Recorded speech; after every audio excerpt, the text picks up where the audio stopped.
안녕하세요, 천원입니다. 오늘 가져온 소설은요, 너무 유명한 소설이죠. 생텍 쥐페리 작가님의 어린 왕자입니다. 우리 별비분들도 그러시겠지만 어린 꼬꼬마 시절 한 번은 누구나 다 읽어봤을 텐데요. 저도 어른이 돼서는 또 처음 읽어보네요. 제게 얼마나 또 새롭게 다가올지 궁금하기도 하고 기대되기도 합니다. 그럼 어린 왕자의 세계로 함께 떠나볼까요?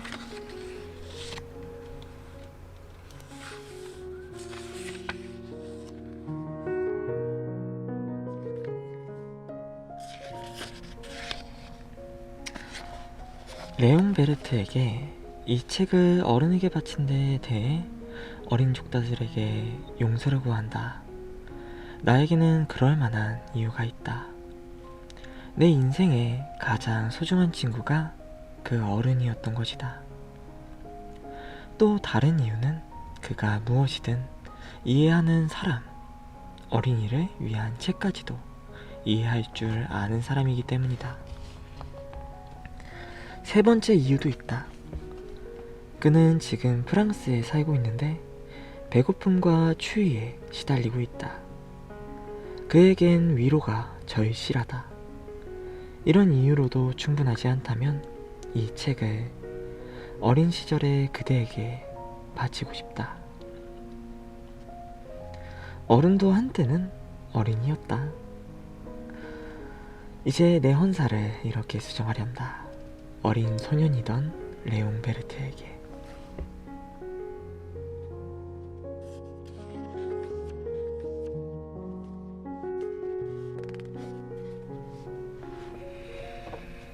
내가 6살 때 한 번은 원시림에 관해 실제로 겪은 이야기라는 책에서 굉장한 그림을 보았다. 보아뱀이 맹수를 삼키는 그림이었다. 이것은 그때 본 이미지를 그린 것이다. 책에는 이렇게 쓰여 있었다. 보아뱀은 먹잇감을 씹지 않고 통째로 삼킨다. 그러고 나면 움직일 수 없어서 먹이를 다 소화할 때까지 6개월간 꼼짝도 않고 잠을 잔다. 나는 정글 모험담을 열심히 읽고 공리한 다음 색연필을 들어 내 인생 첫 그림을 완성시켰다. 1호 그림은 이것이다.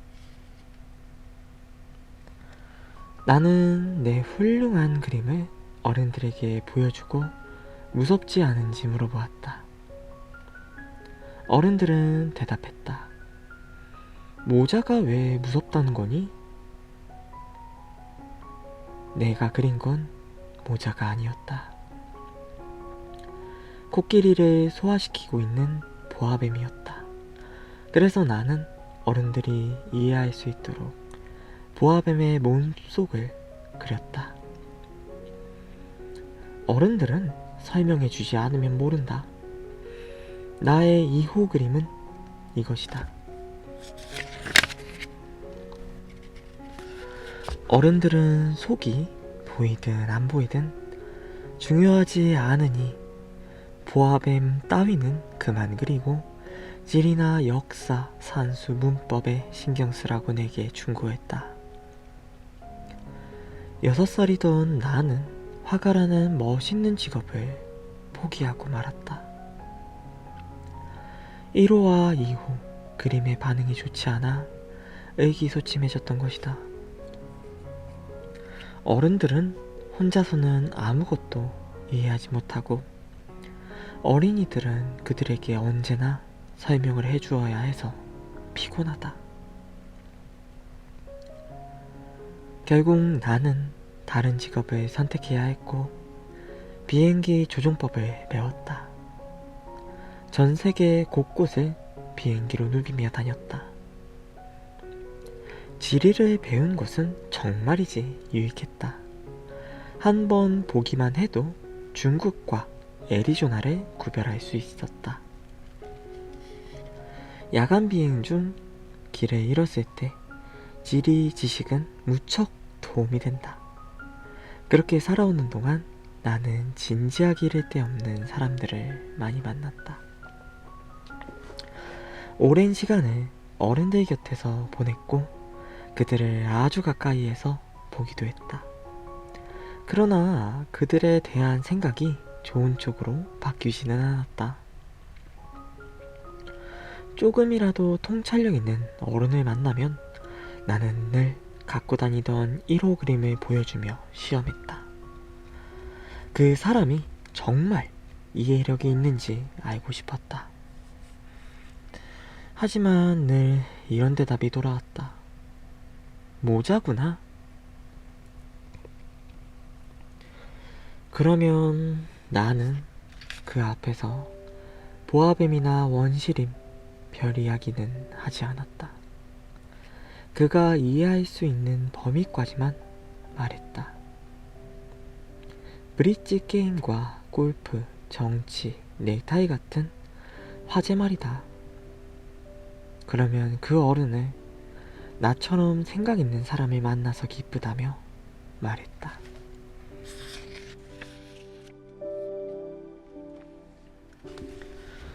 나는 속을 터놓을 사람 하나 없이 홀로 살아왔다. 6년 전 사하라 사막에서 비행기 사고를 당하기 전까지 그랬다. 비행기 엔진에 이상이 생겼고 정비사도 승객도 없는 상황에서 나는 혼자 비행기를 수리해 보려고 안간힘을 썼다. 내게는 죽느냐 사느냐가 달린 일이었다. 한 주를 버틸 정도의 물밖에 없었던 것이다. 첫날 밤에는 사람이 사는 곳에서 수천 마일이 떨어진 사막의 모래바닥에서 잠을 잤다. 망망대해에서 난파되어 뗏목에 의지한 사람보다 훨씬 고립된 상황이었다.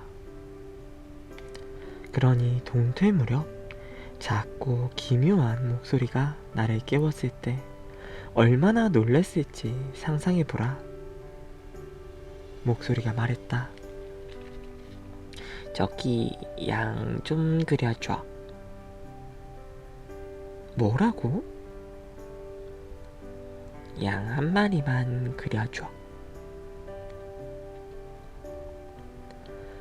벼락이라도 맞은 듯 나는 자리에서 벌떡 일어났다. 눈을 비비고 조심스럽게 주변을 둘러보았다. 굉장히 신기한 꼬마가 심각한 표정으로 나를 쳐다보고 있었다.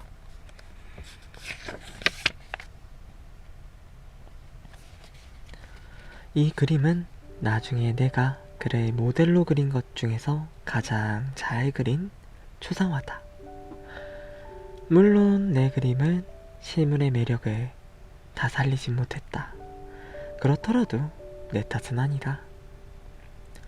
화가가 되겠다는 6살 아이의 꿈을 좌절시킨 건 어른들이었고 그 후로 나는 그림을 배운 적이 없다. 기껏해야 속이 안 보이는 보아뱀과 속이 보이는 보아뱀을 그린 것이 전부였다. 나는 소스라치게 놀라서 휘둥그레진 눈으로 그를 빤히 쳐다보았다. 그때 내가 주거지로부터 수천 마일이나 떨어진 사막에 불시착한 상태였다는 걸 생각해보라. 그런데 이 어린 친구는 사막 한가운데서 길을 잃은 것 같지도 않았고 피로나 배고픔, 목마름이나 두려움으로 기진맥진해 보이지도 않았다. 사람이 사는 곳으로부터 수천 마일 떨어진 사막에서 길을 잃은 아이로는 전혀 보이지 않았다. 나는 겨우 정신을 차리고 입을 열었다. 여기서 뭐하고 있니? 그는 중요한 일을 말하듯 나직하게 반복했다. 부탁이야. 양 한 마리만 그려줘.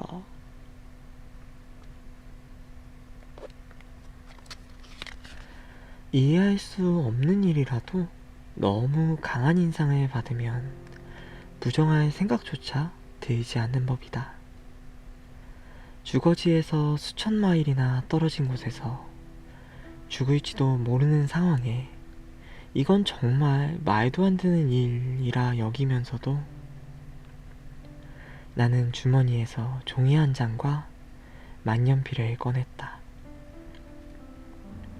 문득 내가 그동안 열심히 배운 거라곤 지리, 역사, 산수, 문법이 전부라는 게 기억났다. 나는 꼬마 친구에게 그림을 그릴 줄 모른다고 했다. 그가 대답했다. 괜찮아. 그냥 양을 그리면 돼.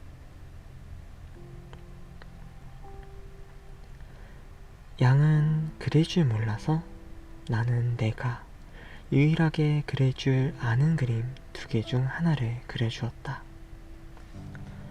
속이 안 보이는 보아뱀 그림이었다. 그런데 꼬마 친구의 대답을 듣고 나는 깜짝 놀랬다. 아니야. 보아뱀 뱃속에 들어있는 코끼리를 말하는 게 아니야. 보아뱀은 진짜 위험한 동물이고 코끼리도 정말 다루기 힘들어. 내가 사는 곳은 모든 게 작아. 내가 원하는 건 양이야. 양을 그려줘.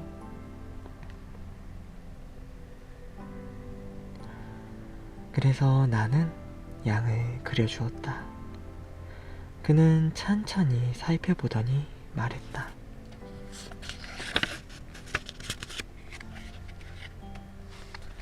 안 돼. 이 양은 병들었잖아.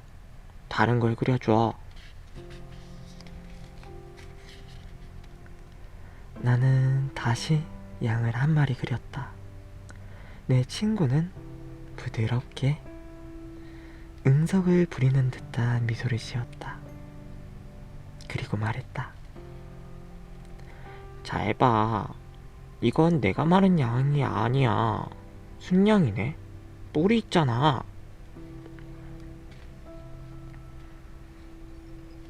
나는 또다시 양을 그렸다. 이번에도 다른 것들처럼 아니라는 대답이 돌아왔다. 이 양은 너무 늙었어. 나는 오래오래 함께 살 양을 원해. 그때쯤 내 인내심이 바닥났다. 어서 비행기 엔진을 분해하기 시작해야 하는데. 그래서 쓱쓱 이렇게 그리고 말았다. 나는 그림을 던져주며 말했다. 이건 양이 사는 상자야. 내가 원하는 양은 그 안에 있어.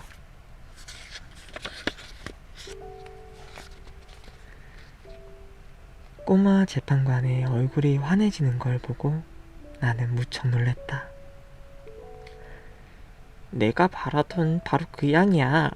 얘는 풀을 어마어마하게 많이 먹어?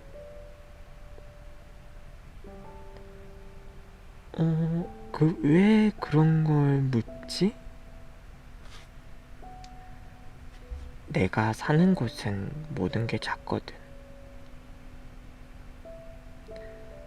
풀은 충분해. 내가 말했다. 내가 그린 양은 아주 작거든. 그는 고개를 숙여 그림을 보았다. 그렇게 작지 않아.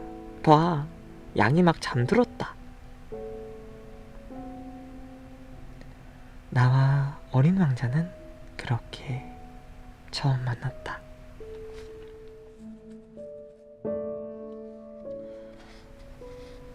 어린 왕자가 어디에서 만는지 이해하기까지 시간이 꽤 걸렸다.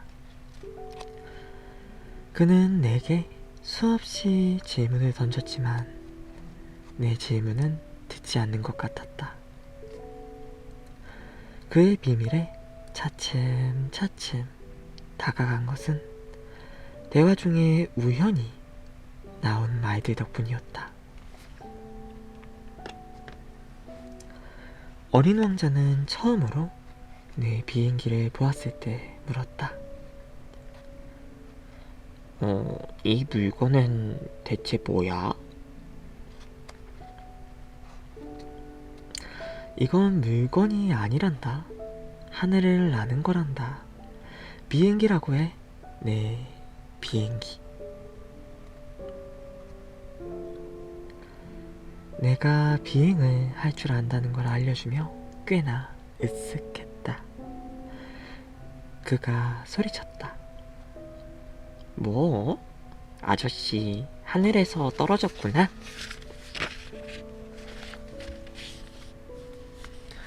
그래. 나는 대단찮은 일인 것처럼 말했다. 우와, 신기하다. 진짜 신기해.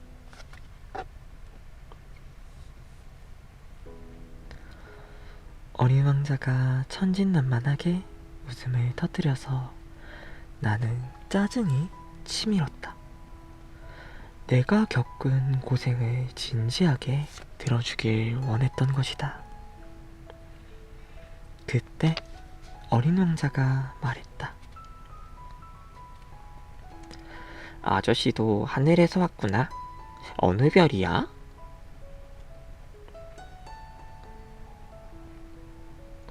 나는 순간적으로 그의 존재의 비밀을 알아낼 희미한 빛을 발견한 것 같았다. 그에게 불쑥 질문을 던졌다. 너는 다른 별에서 왔다는 거니?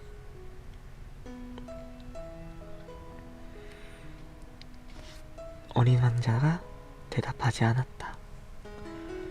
그저 내 비행기를 쳐다보며 부드럽게 고개를 끄덕이기만 했다. 그래, 이걸 타고 아주 멀리서 오긴 힘들겠어.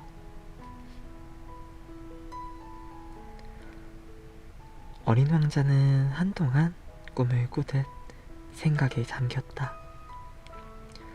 그는 주머니에서 양그림을 꺼내 보물처럼 뚫어지게 쳐다보았다. 우연히 나온 다른 별들의 비밀을 더 알고 싶어 내가 얼마나 안달이 났겠는가? 나는 좀 더 자세한 이야기를 끌어내려고 애를 썼다.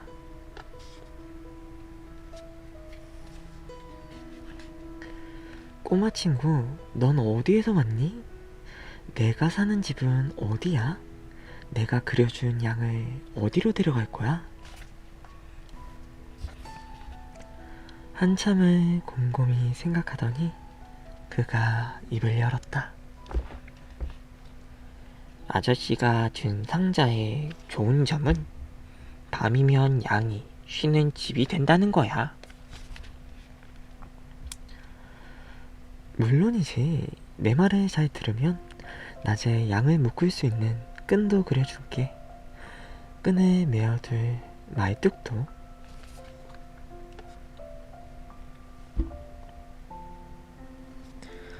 내 제안을 들은 어린 왕자는 꽤 충격을 받은 것 같았다.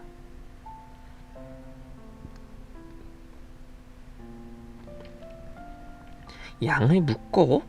참, 별 이상한 생각을 다 하네. 하지만 묶어놓지 않으면 양은 아무데나 다니니까 결국 잃어버릴지도 몰라.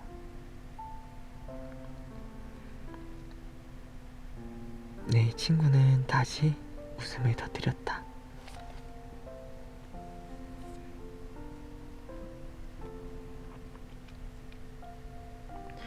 양이 어딜 간다는 거야?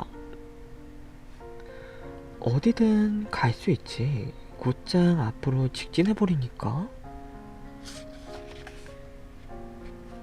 그러자 어린 왕자가 진지하게 말했다. 필요 없어. 우리 별은 진짜 작거든. 그는 살짝 슬픈 말투로 덧붙였다. 너무 작아서 직진할 수도 없어.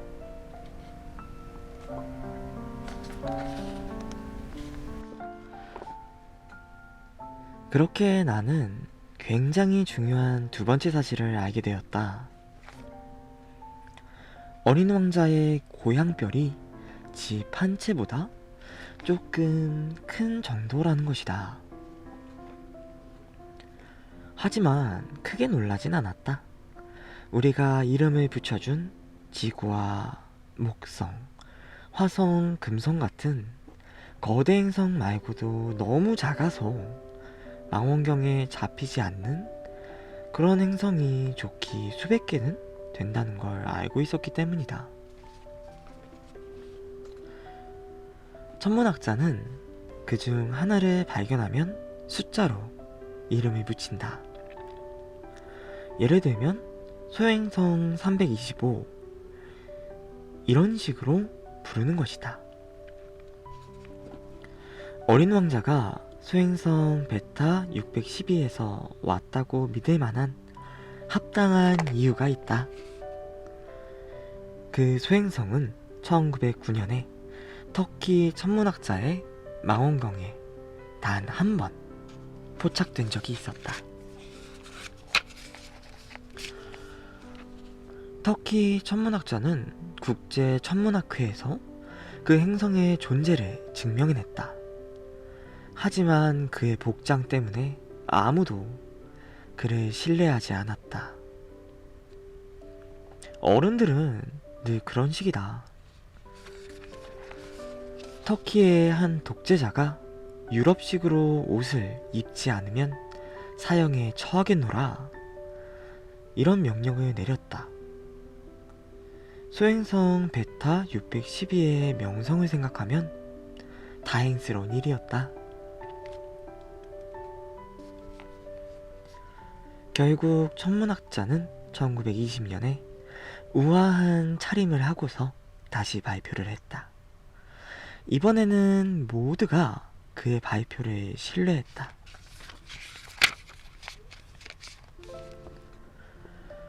내가 당신에게 소행성 베타 612의 세부사항을 이야기하며 행성 번호를 알려주는 이유도 다 어른들 때문이다.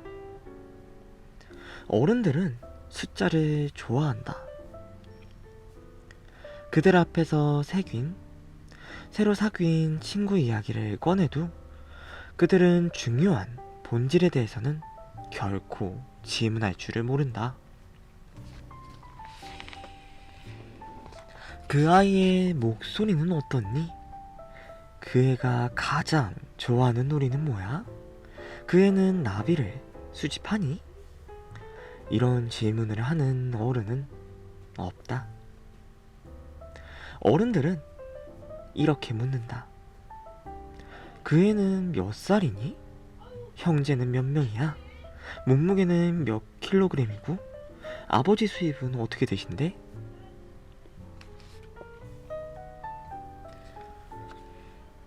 이런 사실들을 알아야 제대로 그 아이를 안다고 생각한다. 어른들에게 아름다운 장미색 벽돌집을 봤어요. 창문에는 제라늄 화분이 놓여 있고요. 지붕에는 비둘기들이 앉아 있었어요. 하고 말해봐. 그들은 그 집이 어떻게 생겼는지 결코 상상하지 못할 거야. 이렇게 말하면 효과가 있습니다. 10만 프랑짜리 저택을 봤어요. 그러면 그들은 정말 멋있겠구나, 정말 멋있겠구나 하고 소리칠 것이다.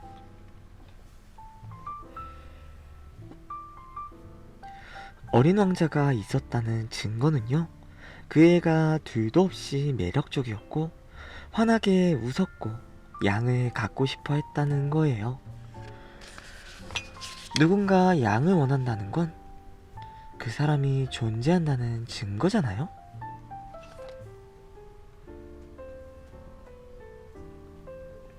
이 말을 들은 어른들은 그저 어깨를 으쓱 하고 당신을 어린애 취급할 것이다. 그러니 이렇게 말해보라. 어린 왕자의 고향은 소행성 베타 611이에요. 어른들은 바로 납득하고는 질문을 던져 당신을 괴롭히지 않을 것이다. 어른들은 원래 그런 식이다. 원망할 것도 없다. 아이들은 어른들에게 관대해야 한다. 확실한 건 인생이 어떤 것인지 이해하는 사람들에게 숫자 따위는 가소로울 것이다. 나는 이 이야기를 동화처럼 시작하는 편이 더 좋았을 것이다. 이렇게 말이다. 옛날 옛적에 자기보다 조금 큰 소행성의 어린 왕자가 살았는데 그는 친구가 필요했어요. 인생의 의미를 이해하는 사람들에게는 그 편이 훨씬 진실하게 읽힐 테니까. 그렇게 하지 않은 건 내 책이 가벼운 이야기로 읽히길 원하지 않았기 때문이다. 어린 왕자와의 추억을 이야기하면 나는 슬픔에 휩싸인다. 내 친구가 양을 데리고 떠나버린 지도 벌써 6년이나 흘렀다. 지금 여기에서 그 아이를 그려보려 애쓰는 것은 그를 잊지 않기 위해서다. 친구를 잊는 것은 슬픈 일이지 않은가? 모두가 그런 친구를 가질 수 있는 것도 아니고 나 역시 숫자와 자기 자신만 아는 어른이 되어버릴 수도 있다. 그렇게 되지 않으려고 나는 그림 물감과 연필을 샀다. 6살 때 속이 보이는 보아뱀과 안 보이는 보아뱀을 그린 게 전부면서도 지금 이 나이에 다시 그림을 그린다는 게 얼마나 힘든 일인지 알 거다. 가능한 어린 왕자와 닮은 초상화를 그리려고 최선을 다하겠지만 잘 해낼 자신은 없다. 어떤 그림은 괜찮지만 어떤 그림은 전혀 비슷하지 않다. 어린 왕자의 키부터가 살짝 틀린 것 같다. 이 그림에서는 너무 키가 크고 저 그림에서는 또 너무 작다. 어린 왕자의 옷 색깔도 오락가락한다. 이렇게도 그렸다가 저렇게도 그렸다가 기억을 더듬어가 할 뿐이다. 아주 중요한 세부 사항들도 결국 잘못 기억하고 실수할지도 모른다. 그렇더라도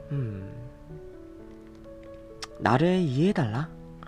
내 친구는 좀처럼 설명을 하지 않았다. 아마도 자기와 비슷하게 그려줄 거라 나를 믿고 있었으리라. 하지만 나는 안타깝게도 상자 속에 그 속에 있는 양을 보는 법을 알지 못한다. 어느 정도는 다른 어른들과 비슷해졌기 때문이다. 분명 나이를 먹은 것이리라.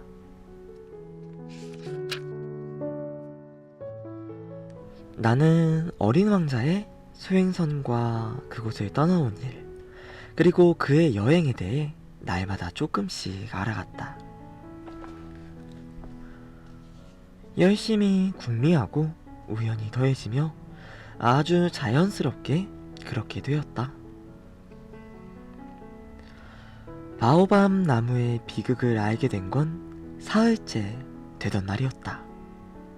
이번에도 역시 양 덕분이었다. 어린 왕자는 심각하게 의심스럽다는 듯 불쑥 물었다.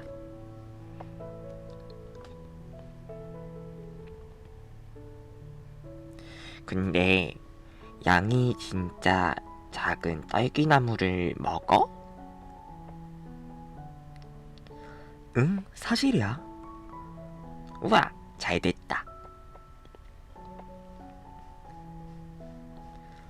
양이 작은 딸기나무를 먹는 게 왜 그렇게 중요한지 알 수 없었다.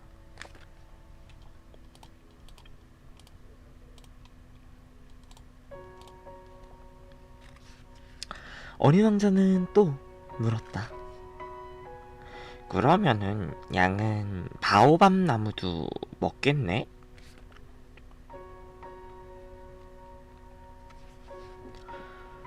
나는 그에게 바오밥 나무는 작은 딸기나무가 아니라 교회만큼이나 큰 나무다. 코끼리 한 무리가 와도 바오밥 나무 한 그루를 다 먹어치울 수 없다고 분명히 알려주었다. 코끼리 한 무리를 떠올린 어린 왕자가 웃음을 터뜨렸다.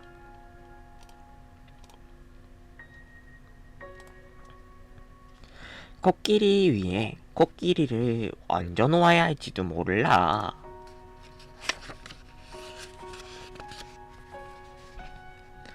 어린 왕자는 똑똑하게 이런 지적도 했다. 바오밥 나무도 큰 나무가 되기 전에 조그만 나무였겠지?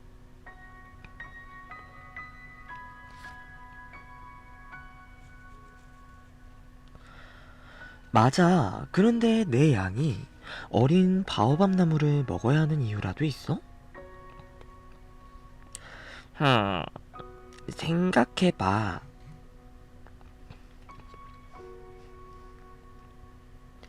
어린 왕자는 다 아는 것을 묻는다는 투로 대답했다. 나는 그 문제를 혼자 이해해 보려고 꽤나 머리를 쥐어짰다. 어린 왕자의 별에도 다른 별들처럼 좋은 풀과 나쁜 풀이 같이 자랐다. 좋은 풀로 자라는 좋은 씨앗, 나쁜 풀로 자라는 나쁜 씨앗이 있었다. 씨앗은 겉보기에는 알 수 없는 법이다. 땅 밑에 숨어 잠자던 씨앗 하나가 일어나고 싶다는 욕망을 품는다. 씨앗은 기지개를 켜고 태양을 향해 수줍게 아름답고 소박한 가지를 내민다.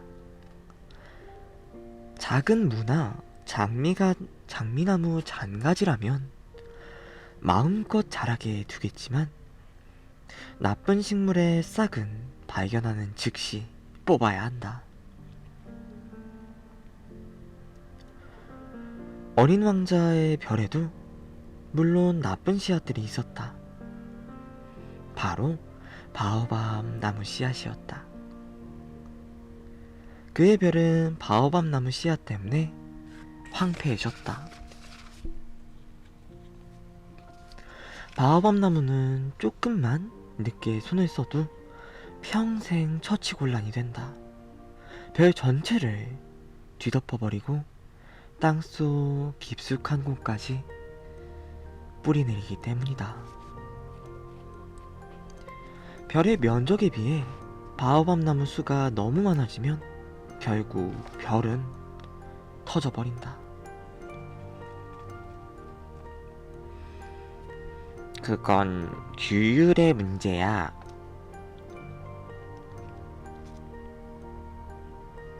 나중에 어린 왕자가 내게 말했다.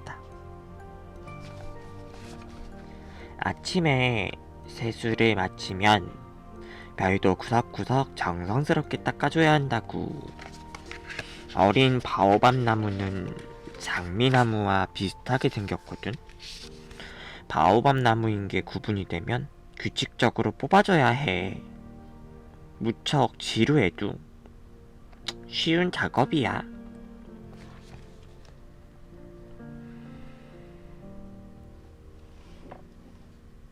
어느 날 그는 지구의 어린이들이 바오밥 나무 위험을 인지하도록 나에게 멋진 그림 하나를 그려보라고 했다. 언젠가 어린이들이 여행을 떠나면 그 그림은 무척 유용할걸? 이름 가끔 미루어도 괜찮아. 하지만 바오밥 나무는 말이지.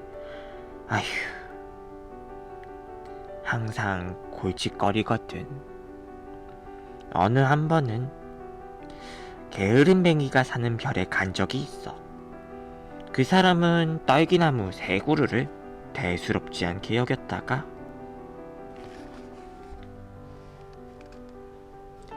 어린 왕자가 알려준 대로 나는 그 게으름뱅이가 사는 별을 그렸다. 원래 나는 사람들에게 훈계하는 걸 좋아하지 않는다. 하지만 바오밥 나무의 위험은 거의 알려지지 않았고 별에서 길을 잃고 겪는 위험도 무시할 수 없어서 이번만 조심스럽게 예외를 두기로 하겠다. 이 자리에서 말해둔다.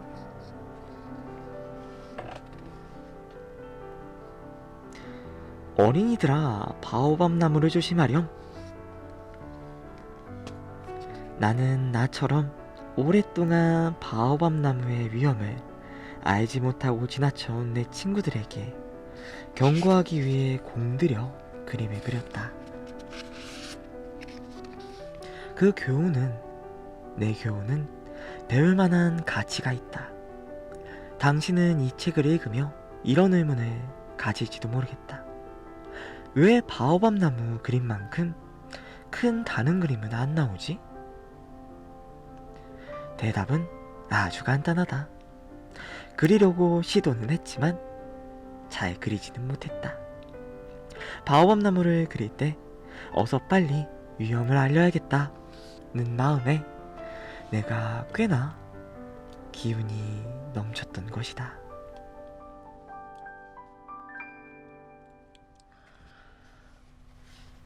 아, 어린 왕자. 너의 단순하고 적적한 삶에 대해 나는 조금씩 알아갔지.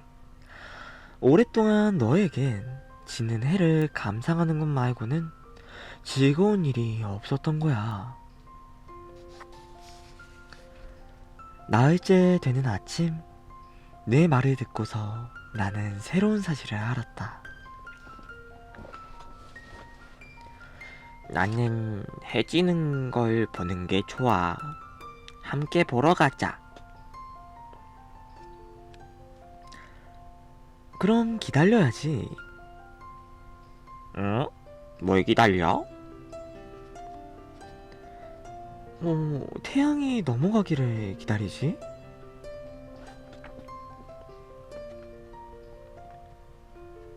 너는 깜짝 놀란 표정을 짓다가 스스로도 어이가 없었던지 웃음을 터뜨렸다.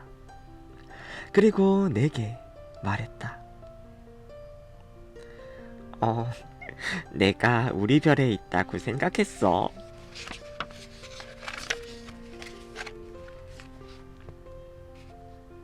그 말은 사실이었다. 누구나 알다시피 미국이 정오일 때 프랑스는 해가 진다.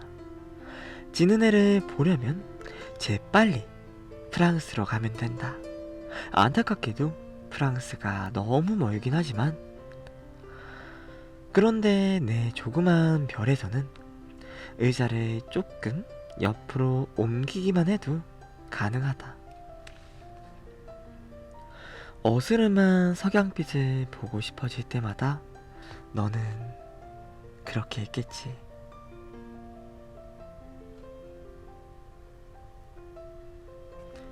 어느 날은 태양이 지는 걸 44번이나 본 적도 있어.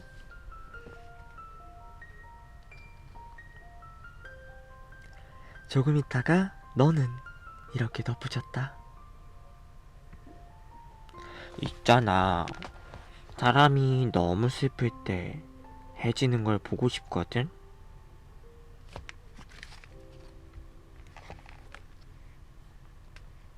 태양이 지는 걸 44번이나 본 날, 그렇게 슬펐던 거야?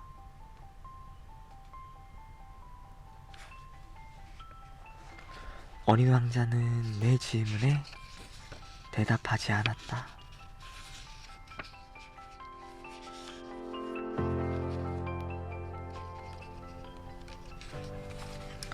닷새째 되던 날, 이번에도 양 덕분에 나는 어린 왕자의 인생의 비밀에 다가가게 되었다. 그가 내게 불쑥 물었다. 오래도록 조용히 고민해온 문제의 답을 찾은 것처럼 느닷없었다. 양이 딸기나무를 먹는다고 했잖아. 그럼 꽃도 먹어? 양은 앞에 있는 건 뭐든 다 먹어. 가시 있는 꽃도? 그래, 가시가 있어도 먹어. 그럼 꽃에 가시가 무슨 소용이 있어?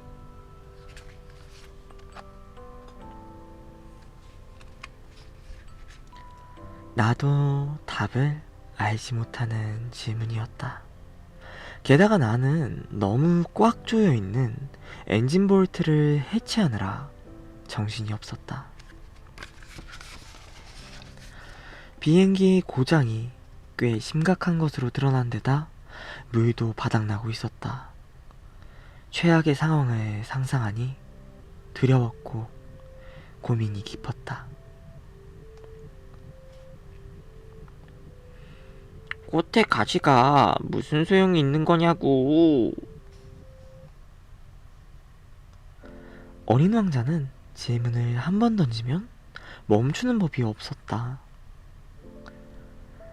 나는 볼트 때문에 신경이 날카로워져서 되는 대로 말했다. 가지는 아무 소용도 없어. 그냥 꽃이 심술 부리는 거지 뭐. 아?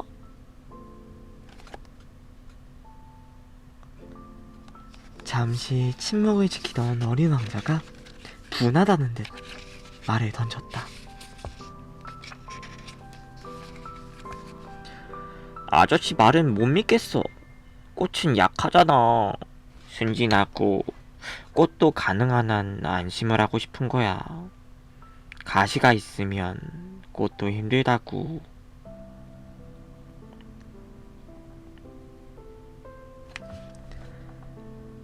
나는 대답하지 않았다. 그 순간 속으로 이런 생각을 하고 있었다.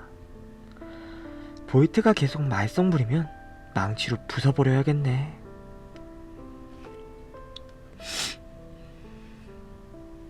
어린 왕자가 다시 내 생각을 방해했다.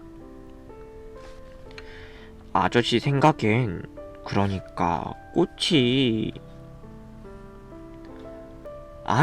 아니야. 난 아무것도 몰라. 그냥 아무 말이나 한 거야. 내가 지금 중요한 일이 있어서 바빠서.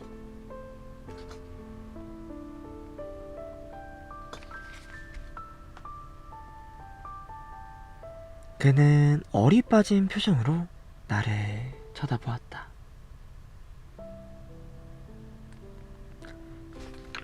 중요한 일?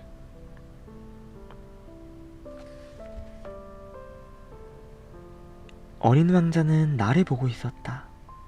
손가락에 더러운 기름때를 묻힌 채 망치를 들고서 추하게 생긴 물건에 기대해 있는 나를. 뭐야, 아저씨도 어른들처럼 말하네. 짜증나.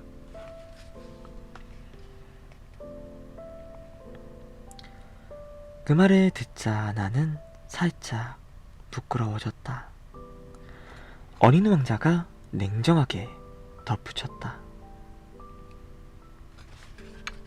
아저씨는 단단히 헷갈리고 있어. 완전히 엉망진창이라고.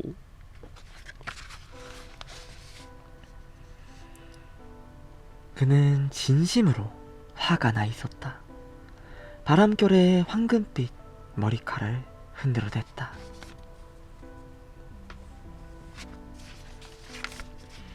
내가 갔던 어느 별에 얼굴이 빨간 아저씨가 있었어.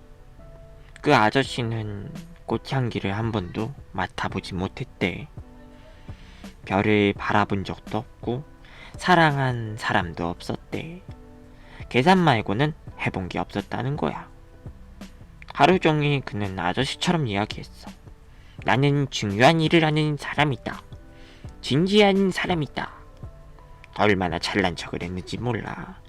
에휴. 그런데 그는 사람이 아니야. 버섯이지. 응? 뭐라고?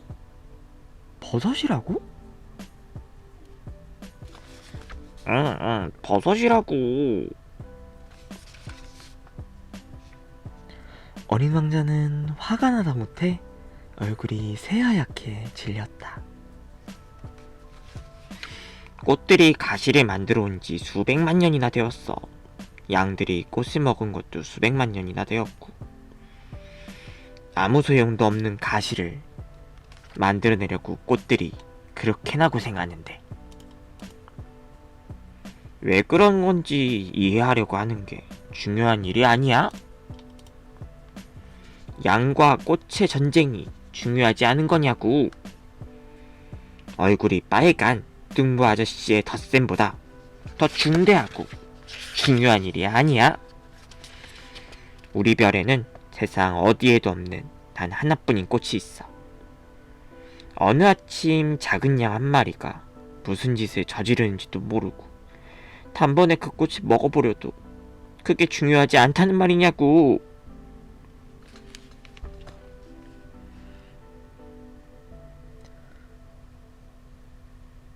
어린 왕자는 얼굴이 시뻘개져서 계속 말했다.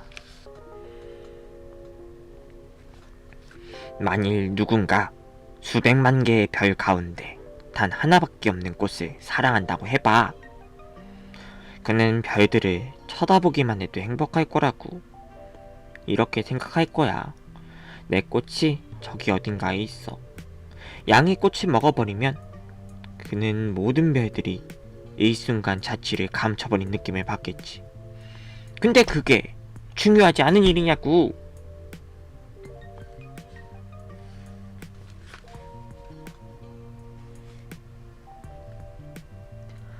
어린 왕자는 더 말을 잇지 못했다.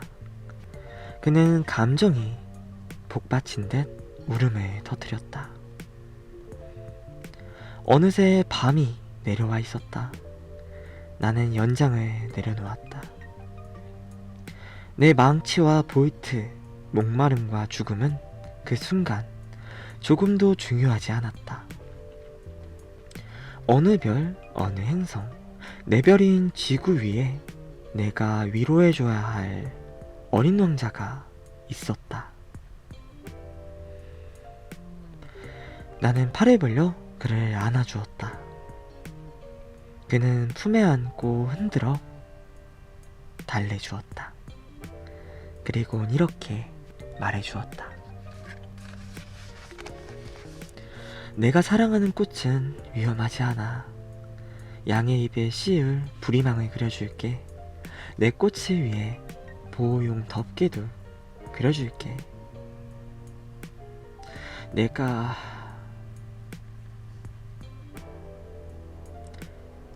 더 뭐라고 해야 할지, 뭐라 이야기를 해야 할지 도무지 알 수 없었다. 내가 제대로 하고 있지 못하다. 그런 느낌이 들었다.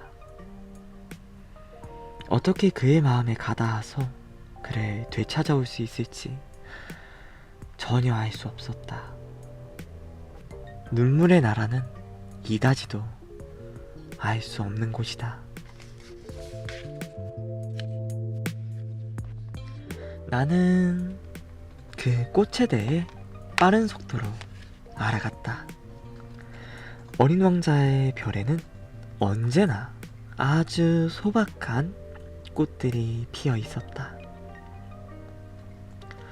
하나의 꽃잎을 가진 꽃들은 자리도 거의 차지하지 않았고 누군가의 마음을 뒤흔들지도 못했다. 어느 아침 잡초 사이에 모습을 드러냈다가 저녁이면 시들 뿐이었다.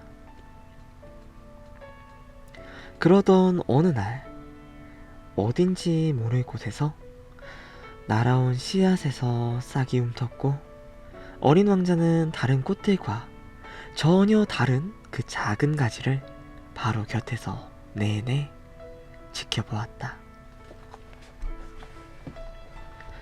새로운 종류의 바오밤 나무인 것 같았다. 그런데 작은 떨기나무는 곧 성장을 멈추더니 꽃을 피울 준비를 하기 시작했다. 커다란 꽃망울을 본 어린 왕자는 그 안에서 기적이 피어나리라 생각을 했지만 꽃은 녹색방에 숨어 아름답게 단장하기를 그치지 않았다. 꽃은 정성스레 색깔을 골랐다.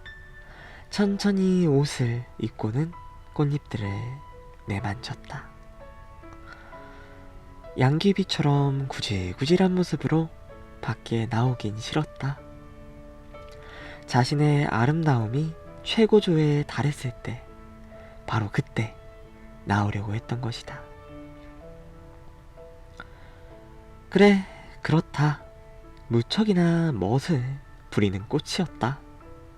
영문을 알 수 없는 단장을 그런 식으로 며칠간 계속했다. 그러더니 어느 아침 동이 틀 무렵 꽃이 얼굴을 내밀었다. 너무 꼼꼼하게 일을 한 탓인지 꽃은 하품을 하며 말했다. 아, 겨우 일어났어. 이해해줘. 머리를 매만지지 못했거든.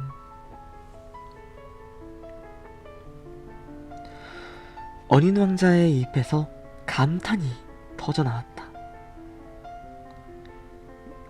우와, 너는 정말 아름답다. 우와.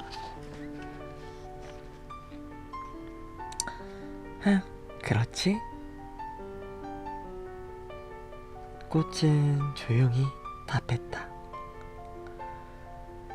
뭐, 난 태양과 같은 날 태어났으니까.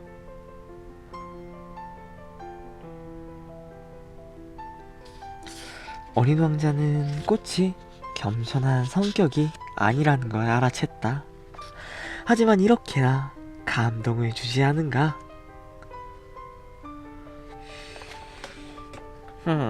아침 먹을 시간 같은데.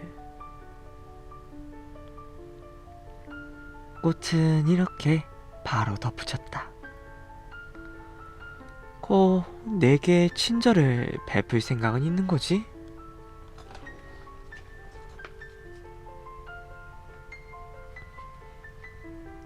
어린 왕자는 적잖이 당황했지만 신선한 물이 든 물뿌리개를 찾아서 꽃에게 뿌려주었다. 장미의 다소 까다로운 허영심은 어린 왕자를 힘들게 했다. 가령 어느 날은 어린 왕자에게 가시 4개를 보이면서 말했다. 호랑이들이 발톱을 세우고 오면 어떡해? 우리 별에는 호랑이가 없어. 어린 왕자가 반박했다. 호랑이는 풀도 먹지 않는다고. 뭐라고? 난 풀이 아니야. 나한테 감히 풀이라 그랬다고? 장미가 나직하게 대답했다. 미안해.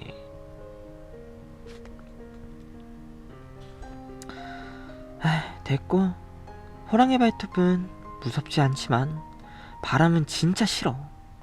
바람막이 같은 거 없을까?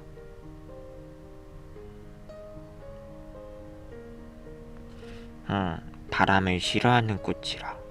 에휴, 운이 없는 식물이네. 이 꽃은 꽤나 까다롭구나. 어린 왕자는 생각했습니다. 그리고 장미가 이야기했어요. 저녁엔 유리덮개를 씌워줘. 너희 별은 너무 추워. 아유, 정말. 환경이 안 좋네. 환경이 안 좋아. 내가 온 별은. 그러다 장미는 말을 멈췄다. 자신은 작은 씨앗 형태로 이 별에 온 것이다. 그 말인 즉슨 다른 세계를 경험해 본 적이 없었다는 것이다. 장미는 뻔한 거짓말을 내뱉고는 제풀에 놀래더니 부끄러웠던지 두세 번 기침을 하며 어린 왕자에게 잘못을 떠넘겼다. 바람막이는 어떻게 됐어?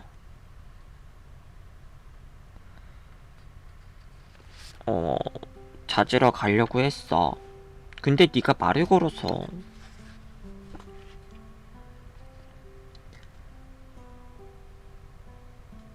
장미는 어린 왕자를 후회하도록 만들려고 억지로 기침을 해댔다. 어린 왕자는 장미를 사랑하고 아끼면서도 곧 장미를 의심하기 시작했다. 그는 장미의 입에서 나온 벌로 중요하지도 않은 단어를 심각하게 받아들였고 아주 불행해졌다.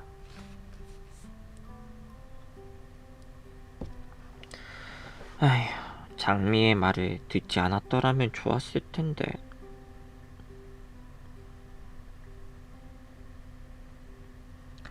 어느 날 어린 왕자가 내게 털어놓았다. 꽃들의 말을 절대 들어서는 안 돼. 꽃은 그냥 바라보며 향기만 맡으면 된다고. 장미는 내 별을 향기로 채워주었는데 난 그걸 즐기는 법을 알지 못했어. 발톱 이야기를 들을 땐 진짜 짜증이 났거든. 불쌍하게 생각할 수도 있었는데 말이야.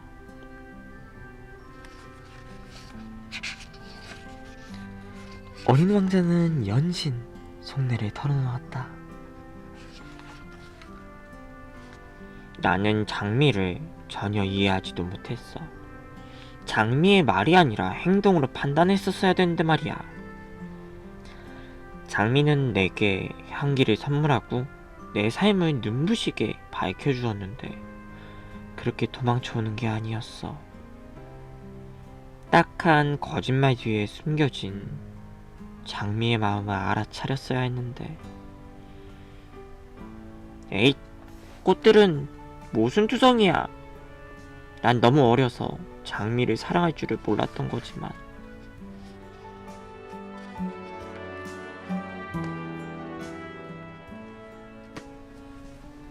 어린 왕자는 자기 별을 떠나기 위해 이동하는 철새들을 이용했던 것 같다. 출발하는 날 아침, 그는 별을 말끔하게 정돈했다. 우선 활화산을 정성껏 청소했다. 어린 왕자에겐 활화산이 2개가 있었는데 아침 식사를 데우기엔 제격이었다. 그에겐 휴화산도 있었다. 어린 왕자는 종종 이렇게 말했다.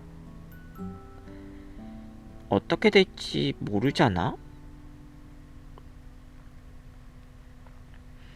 어린 왕자는 휴화산도 똑같이 청소해 주었다. 청소를 잘 해주면 화산은 천천히 규칙적으로 끓어오르긴 해도 폭발하지는 않았다. 화산 폭발은 굴뚝에서 불이 나는 원리와 비슷하다. 물론 지구에 있는 우리는 너무 작아서 화산을 청소할 수가 없다. 그래서 화산이 자주 문제를 일으키는 것이다. 살짝 울적해진 어린 왕자는 막 올라온 바오밥 나무의 뿌리들을 뽑아냈다. 그는 이별에 다시는 돌아오지 못할 거라 생각하고 있었다. 익숙한 모든 일들이 그날 아침에는 이상하게도 마음을 건드렸다. 어린 왕자는 마지막으로 장미에게 물을 준 다음 유리덮개를 씌우려고 하다가 그만 울음이 터질 것 같았다. 잘 있어.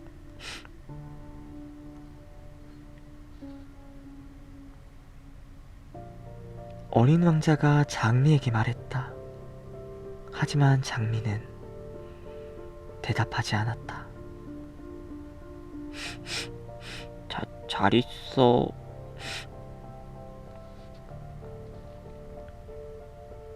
그가 다시 한번 인사했다. 장미는 기침을 했다. 감기에 걸려서는 아니었다. 내가 바보였어. 이윽고 장미가 입을 열었다. 미안해. 행복하렴.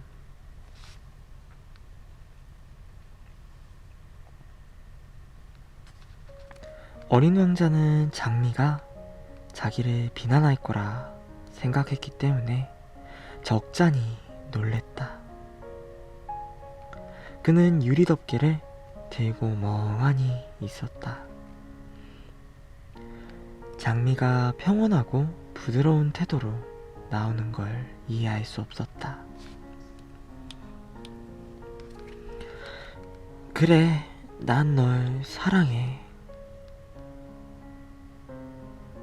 장미가 말했다. 넌 몰랐겠지? 내 잘못이야. 이제 중요하지 않아. 그런데 너도 나만큼이나 바보였어. 행복하렴. 유리덮개는 그냥 두어줄래? 필요하지 않으니까. 하지만 바람이... 난 그렇게 쉽게 감기에 걸리지 않아. 신선한 밤 공기는 사실 내게 좋은 거야. 꽃이니까. 하지만 짐승들이... 나비와 알고 지내려면 애벌레 두세 개는 견뎌야겠지. 나비는 정말이지 아름다운 것 같아. 그러지 않으면 누가 날 찾아오겠어? 너는 멀리 있는데. 큰 짐승은 무서울 건 없어. 나도 발톱이 있잖아.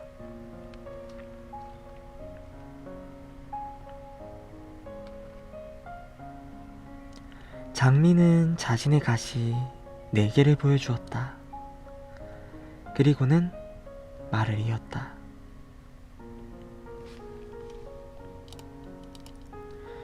그렇게 우물쭈물하지 마.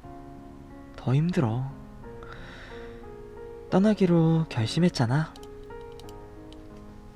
이제 가봐.